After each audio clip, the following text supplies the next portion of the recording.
Today I have Layne on the show. So excited for you to meet Lauren. Lauren has been featured in Oprah Magazine, The Wall Street Journal, among others, and her books have sold millions. She is a USA Today, New York Times bestselling author and described as a romantic comedian at its finest.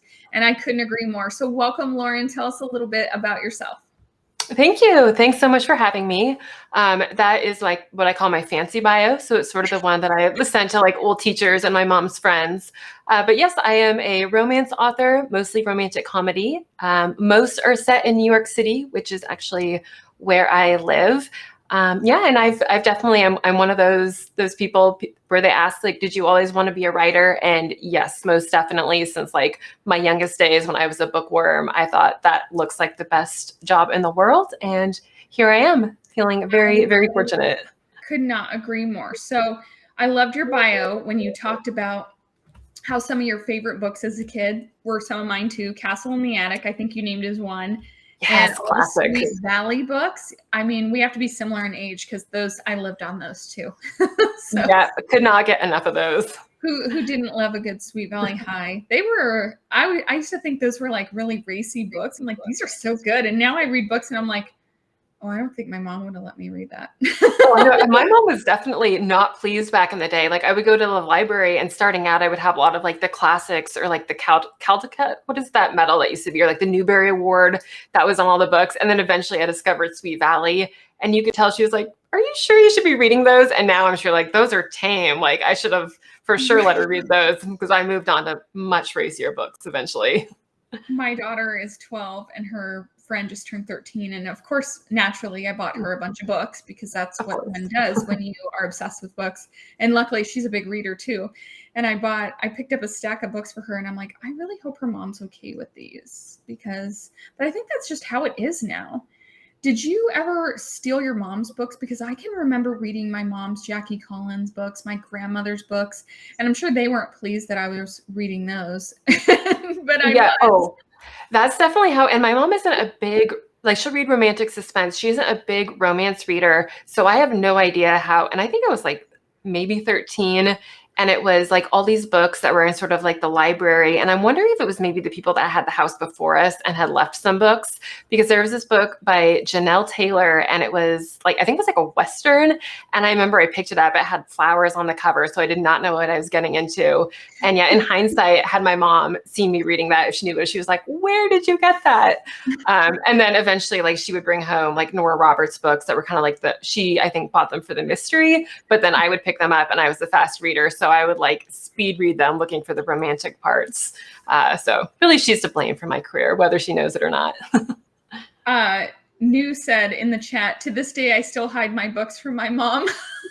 It is. I'm the same. And my mom, like they're very, very supportive, but she's ever like, oh, I read your latest one. And if it's one of the steamier ones, I'm like, oh gosh, okay.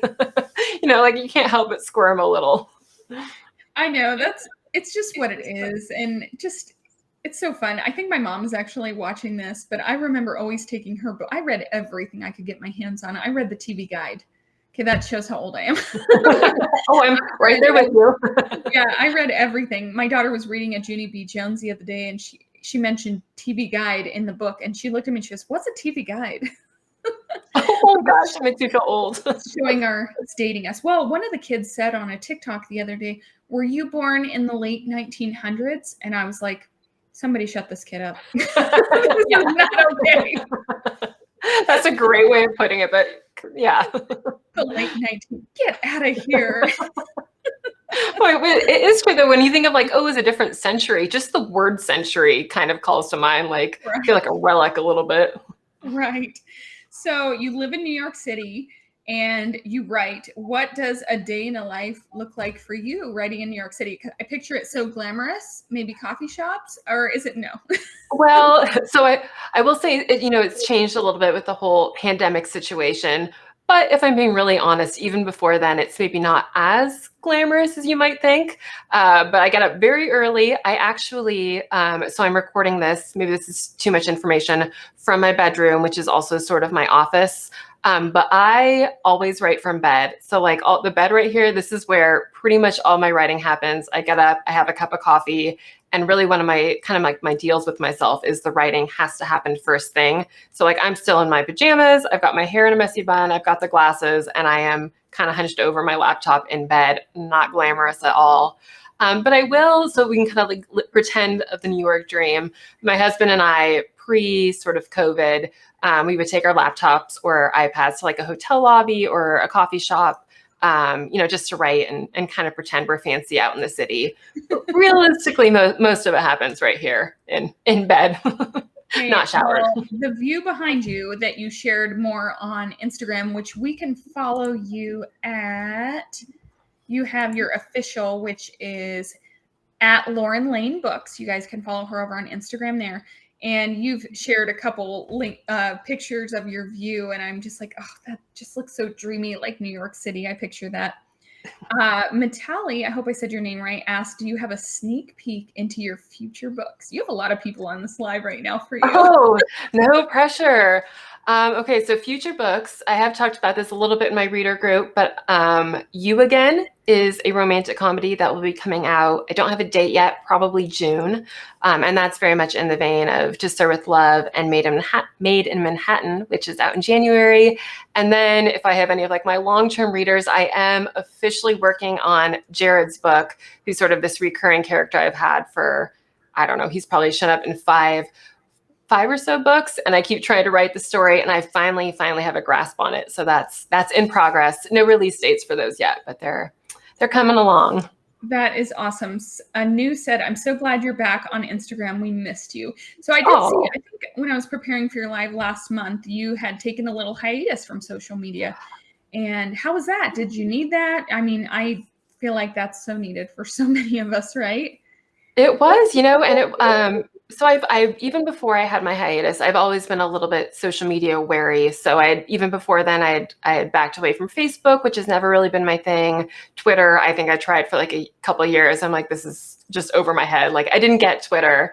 But for a long time, Instagram really was like a presence. I loved fostering that. I had several thousand followers, and there was really no big, like, I think people thought there was some like big reason, or like, I don't know if I was having like a mental break, but I just hit this point, and maybe it was a little bit the pandemic. And I just thought, you know what, like I wanted to step aside. I wanted to be a little bit less public for a while.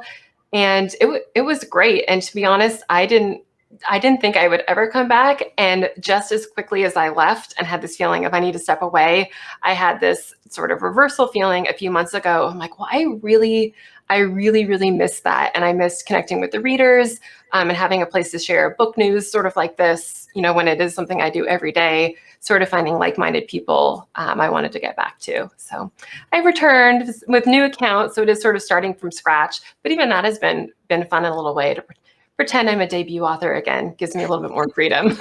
You're definitely not a debut author. You've written over 40 now, or 40?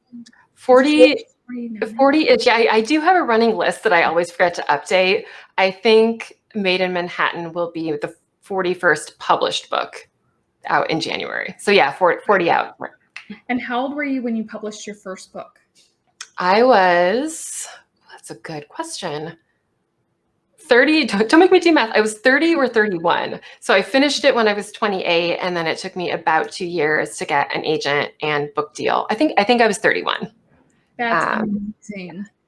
That's amazing. So you're very prolific. You have so many good books out there.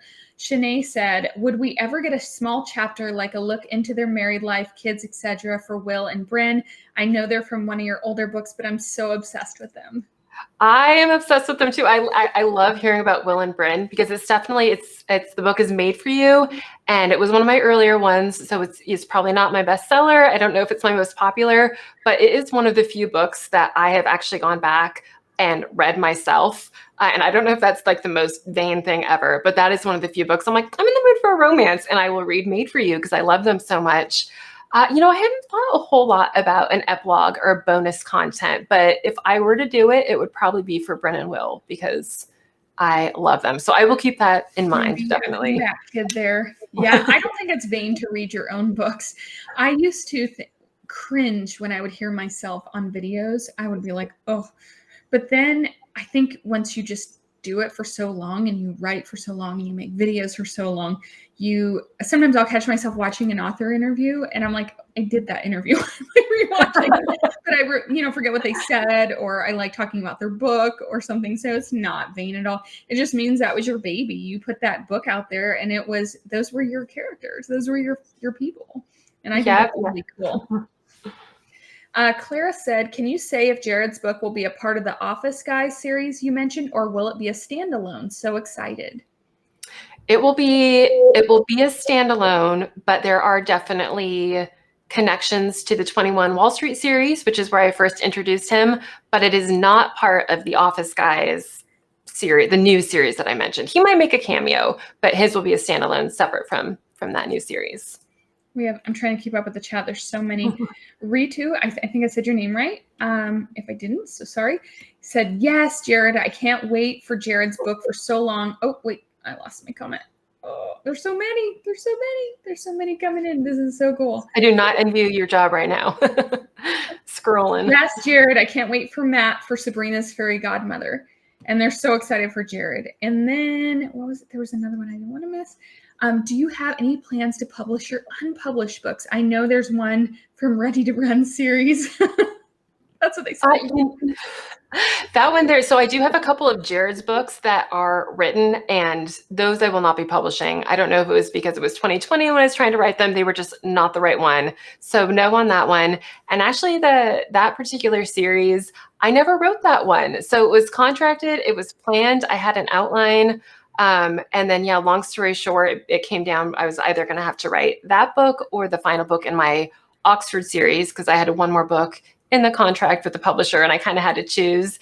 And I'll be honest, the Oxford one was much easier, mostly because the backstory with the Ready to Run series is it was a Bachelor inspired series. So it was really, really fun to write those ones, but you have to write all of the contestants.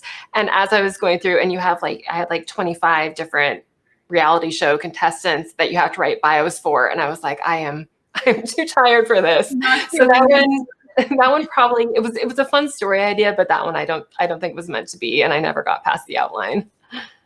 Matali said, what is the word on Dawson siblings? I know it's a long shot.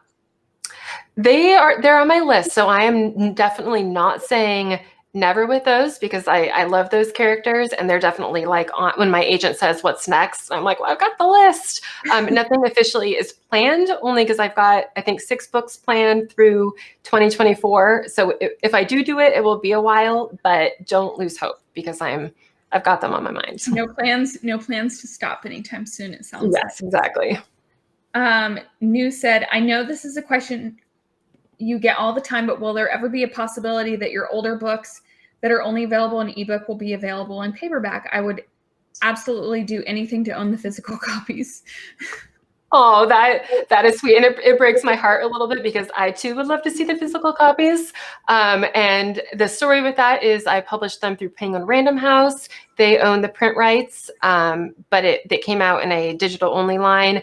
And they, as of now, still are not interested in printing them. So until I can get those print rights back, if I ever can, that sadly is a no, but not because I don't want to and not because I don't hear you. It's just a tricky contract issue. Jessica said, would you ever write an epilogue book for Sex, Love, and Stiletto series, or any of your series? Probably, that increasingly, I think, has become my most popular question. People really want these epilogues. And I will say, I have always said no. Mainly because I myself don't really read a lot of epilogues. So whenever there's something that I don't read, I'm not confident I could write it well. But I will say I've been getting it so much, and knowing that there is so much demand makes me think that I will probably at least try to do something like a Christmas novella, or some sort of, maybe not a full book or a full sequel, but some sort of nod to those characters. Just because, so many people asking, and I do hear you, I promise. There's so many questions for more Stiletto. Would love to see more Stiletto. Will this ever happen? And then, are you going to write young characters again, like the Redemption series? I don't know. I will be really honest. The Redemption series, and it is one of my favorites, that was one where the publisher came to me and said, hey, there's this genre called new adult that features younger characters. would you write these? And at the time, new adult was really popular. And I said, sure. And I'm glad that I did. I haven't since then had very many ideas for those characters. So those were characters that were, a couple of them were in college and some were just out of college. So it's, a very different life period. But for sure, if I ever got ideas, absolutely. Right now, I can't say that I have anything immediately forthcoming, but I'm not opposed to it. That is awesome. So where do you draw your inspiration from? Gosh, at this now with COVID being in and not being able to kind of get out and like hear people and just, experience travel and city life and things like that. Now, is it tougher now? It is a little bit, especially if I'm writing a little bit better now. The city is starting to reopen, but sort of like right in the midst of 2020 when I was writing To Serve With Love, and I kept writing them like with masks on, or I'm like, well, I can't have them do that because they're not 6 feet apart, or like they can't do that because restaurants aren't open. So there's definitely been, I think, a little bit of a mental shift that way in terms of like, oh yeah, like I kind of do remember what it's like to go out to a bar or go out to a restaurant and not be like surrounded by plastic with a mask. But in terms of inspiration, honestly, it's one of those things where I've kind of my idea notebook, and so many of the ideas that I'm writing now, I had like a year ago or maybe 5 or 10 years ago. So I can't remember exact inspiration, but in general, it is one of those things that it feels like they just sort of come out of nowhere. I don't know if it's the muse or if it's something that I see on TV. And then, 3 years later, it sort of filters back up of like, remember that one thing? What if you did that? But a lot of it is just, in my mind, I always think of myself as writing modern fairy tales. So whenever I'm trying to figure out what am I writing next, it basically is what feels the most romantic. Like what's a love story that I feel like reading? And that tends to be how I decide what to write next. I love that. What are you currently working on? So Jared's book, as I mentioned, didn't realize I was going to get something. I'm like, should I mention that? But yeah, Jared's book is what I am currently working on. And then I'm writing that at the same time with You Again, which I don't usually write 2 books at once, but for some reason, this has been really working for me to do. I'm able to do 1,000 words of Jared's book and I do 1,000 words of You Again. And so far, hopefully it keeps up. I've been able to keep them straight and not mix up the character names. So 2 books simultaneously. That's tricky. Do you do like one in the morning, one in the evening, or just one and then the other? I usually do one and then I'll take, I'll take a quick break. And when I say break, I'm like maybe get up to get like a glass of water and then I go right back to bed. And I continue to hunch over that laptop that I mentioned. But for some reason, this one's working a little bit easier. In the past, I've definitely not been able to even do it in the same month, especially if I'm writing one that's first person and one that's third person. That gets very tricky because all of a sudden, like my tenses are blurring and the pronouns are a mess. But this one is, like I said, knock on wood, but so far it's been all right. Are you a plotter or a pantser? I am a plotter. There are a couple exceptions. For anyone that's read the book Walk of Shame or Blurred Lines, those were ones where the story was just there and I tried to plan it and it didn't want to be planned. So I dove in. But for the most part, I tend to be fairly organized. I like my structure. I've got my notes. Sometimes not as much as I wish I would be on series. So a lot of the questions I get, especially on the Stiletto and Oxford series, which is 2 series, but they're connected. So there's 9 books. And there are so many questions about like the timeline and like the ages not lining up. And like I had one couple get engaged twice throughout the series. And they're like, what's that about? And I'm like, I just messed up. Like I have no excuse. I got involved in the story, but in terms of figuring out like ages and timelines, and especially like if some of them get pregnant, I'm like, did they have a kid yet? Like when was she pregnant? So I'm not great with that, but I will get better. Carolyn said, do you have any plans for book signings in Manhattan? I would love to do book signings in Manhattan. There aren't a ton of them even before COVID. I don't know if it's because things tend to be a little bit more expensive here. So no plans, but if anything comes up, I will be saying yes to it. So if anyone's out there planning a Manhattan book signing, but yeah, so far nothing.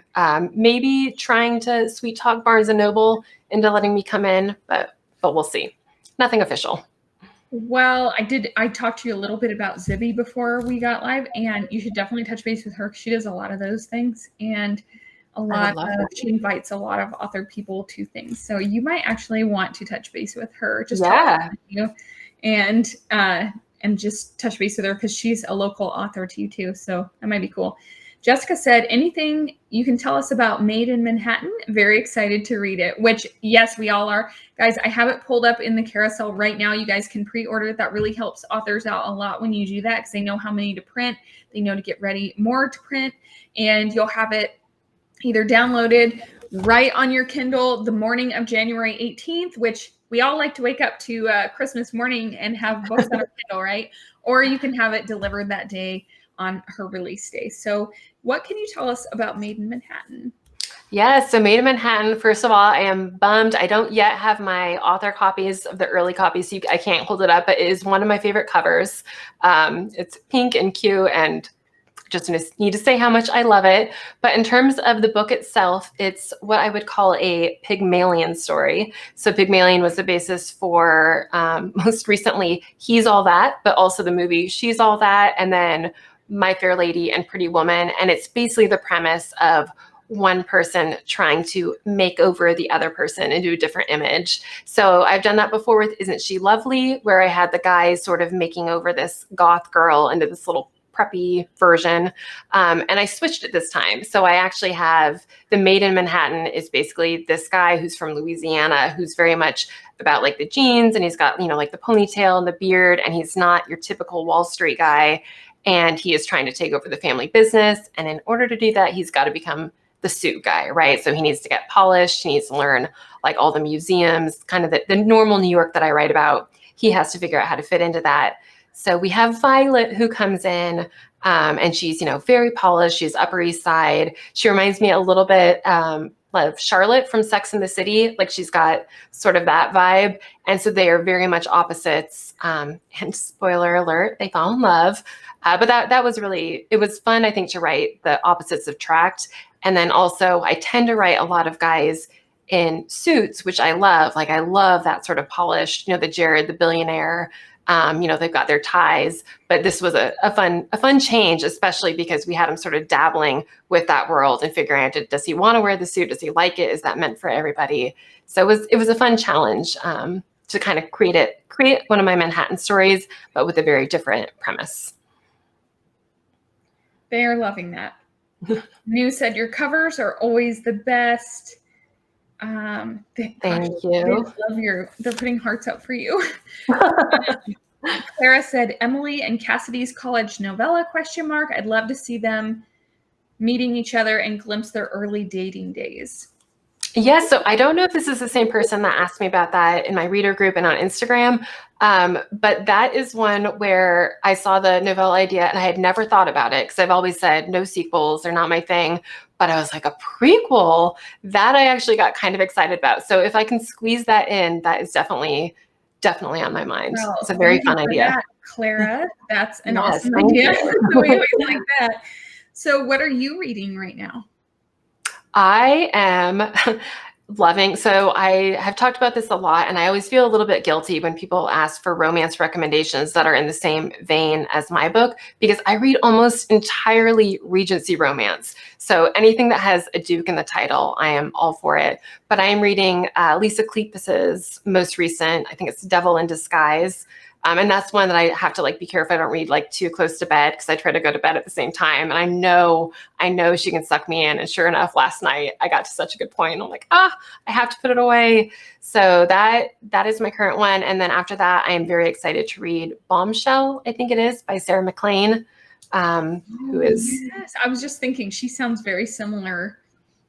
Yeah, and I keep seeing that book everywhere. I've never read either of theirs. Oh, they're so good, especially. So do you like historical at all? Because I will say, yes, you do. I think they're some of the best historical authors writing. And actually, Lisa Kleypas, I think, is one of the authors that I know she is one of the authors that got me started writing romance in the first place. But she's also when she's so good that I go back and read. And if you feel like a little insecure about your own writing, because I'm like, I'm never going to be this good. So I fangirl over Lisa Kleypas and Sarah quite often. Well, you are definitely just an awesome writer. We're so glad that you read all these books. I mean, this one sucked me in. I read it in the carpool line I have like 2 hours a day in the carpool line. A lot of kids in different schools. And so I read a lot, which is fine because I need to do that for my job. But Then I came home and read it through dinner, and I'm like, we're ordering pizza. And like, reading it, and I was like, this is really good. So I get that, the staying up late thing. I've learned that I cannot read like that before bed because I will stay up and not sleep. Yeah. And it doesn't matter. You can tell yourself that like, I'm only going to read 1 chapter, 2 chapters, or like half hour, whatever it is. If it hits you like the right, especially the chapter endings for me, they always get me. The good authors know what they're doing. And you're like, okay, fine, 1 more chapter. Or I don't even know, maybe this is really embarrassing to admit, but sometimes I don't even realize the chapters. I'm just going, and then I'll read like 5 chapters and be like, oh, that just all came like all at once. And I don't even think, here's another chapter. It's just flowing. So that's a real good author when those do that. That's impressive. Yeah, you're just flowing. You're just page turning. And Lauren, okay, so Lauren reminds me of Trisha. I don't know what that means. Have you read The Viscount Made Me Do It by Diana Quincy? That's one that New said. I've never heard of that book. That sounds really good. No, I'm very familiar with the author. I have not, I don't think I've read that one, but I'd be adding it to my list.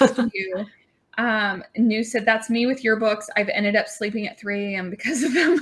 Oh, I'm kind of like sorry, not sorry on that one. Sorry, not sorry. Okay, that is awesome. So what are you watching right now? I always like to ask people that too, because sometimes we get movie ideas or series ideas, Amazon Prime, Netflix, things like that. Okay, so I'm probably the worst. I have increasingly been watching more TV, especially after this whole quarantine thing. And I'm like, I guess that's what I do now. I watch TV, but I am so lame in that my husband and I almost entirely watch reruns, and not just like old shows that we haven't seen, old shows that we have seen. So we've been cruising through Bones, which has a massive 12 seasons. So that kept us quite busy for a while. Almost done with that. And then are restarting 30 Rock, which I know it's old and I just love it. So I should be asking you if you have recommendations, because I only watch old stuff. Well, my kids had me watching Outer Banks for a while. I watched all of those. In the first couple episodes, I was like, this is like a kid show. And then I got into it, and then I was like, okay, let's go so we can go watch our show. I think they started, is that the one that has, like it starts with a hurricane and then there's like a treasure map? Yeah. And like a treasure hunt. Yeah, I could see myself getting sucked into that, because I wasn't sold at first, but then the treasure map came out, and I do love a good like Goonies type story. Very much a Goonies type story. And the first season was not near as good as the second season. So you might go back to that. Oh, it took me I'm intrigued to it. In fact, we left it and then came back. And by the time the second season ended, I was like, where's the third season? Oh, good to know. One of those. Okay. I would check that out. A couple more questions. Clara said, is there a trope that you've never explored yet that you would like to? Oh my goodness. No, I've never done the secret baby trope. And I sometimes think it would be, because it's like the authors, when they do it well, do it so well. I don't know if I'm going to try it, just because like I haven't had the story idea, but that is one that's on the back of my mind where it's classic. I'll tell you after this. I have one for you. Oh yes, do tell. And then the other one, and I talk about this like nobody wants to hear it, but I'm like, you guys want to talk about amnesia books? Because I loved amnesia books, like those, especially, again, I'm gonna like date myself a little bit, but like in the 90s and early 2000s, I feel like there were so many of them, and now they're a little bit harder to find. But that is one, like if I could figure out how to do that, and I don't even need it to be realistic because most of them are not, but if I get a story idea for that, I would love to write it. And then I saw somewhere that you love to draw like fantasy world maps. I do. I've been taking up like random art things. So I started out with just like coloring. Like I love adult coloring books. And then I tried watercolor for a while because my mom is really good at it, and I could not crack watercolors. So then I like just like really basic drawing, but I can't draw like people or anything complex. And I saw on Amazon, it was like how to draw fantasy maps. And then I like Lord of the Rings and like Harry Potter and all those kind of things. And so, yeah, I like, that's like, you can just doodle it, and you do little like trees, and like, I'll do little like, this is so dorky. I'll do little like sea monsters just while we're watching 30 Rock. That's my life, guys. So relaxing. I used to not like fantasy. I used to always say, I only like things that are realistic. I have to really know that it could happen. That's what I used to always say. And then I read the first book of Sarah J. Maas. Yes. I'm probably saying it wrong.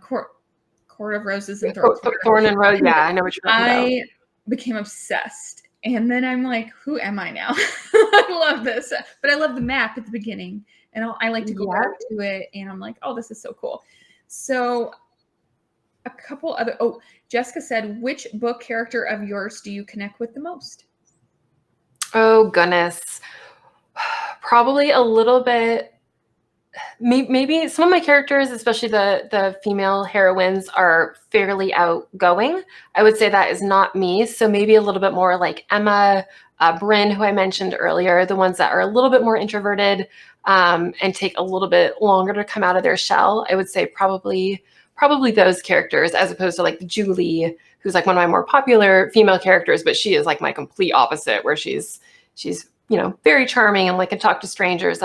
I'm usually the one that's kind of like slinking around the edge of the party, like trying to find a group to like awkwardly pivot into. So any of the shyer characters, I would say, are closer to me. What advice would you have for an aspiring writer? Oh gosh. Well, so I don't know if people always love this advice, but it's my first response, and it's always to just finish the book. And it can be terrible, and I can't stress that enough. Like it very well might be terrible. I think all of us who've first started out, the first book, especially that first draft, is just rough. But once you know that you can get to the end, it's so freeing. And also, this is a very common sort of inspirational quote, and I don't know who first said it, but you can always fix a bad page, whereas a blank page is you can't do anything with. So step one is just getting to the end. Like it's tricky and it's painful. It's okay if it's painful. It's painful for most of us to push through. It's not supposed to be easy. So that would be sort of for very beginners, is just get through that first book.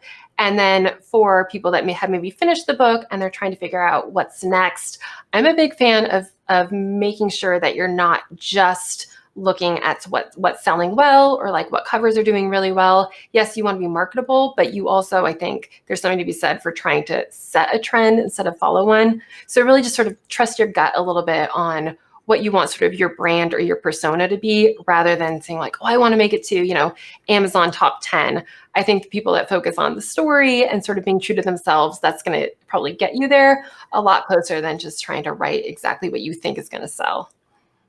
That is really great advice. I always love asking that question because I get so many different responses, and it's like, wow, didn't think about that. So good. Yeah. And I know we have a lot of aspiring writers that do watch, and maybe they have like 7 books, 30% finished, just like idea notebooks. And so that is really great advice. So where can we find you on social so that everybody can follow you? Yes. So Instagram, as I said, I'm finally back. It is a different account though. So if you were following me, a year and a half ago, that account is no more. It's not coming back. I have 2 accounts, and this has actually been a fun thing for me.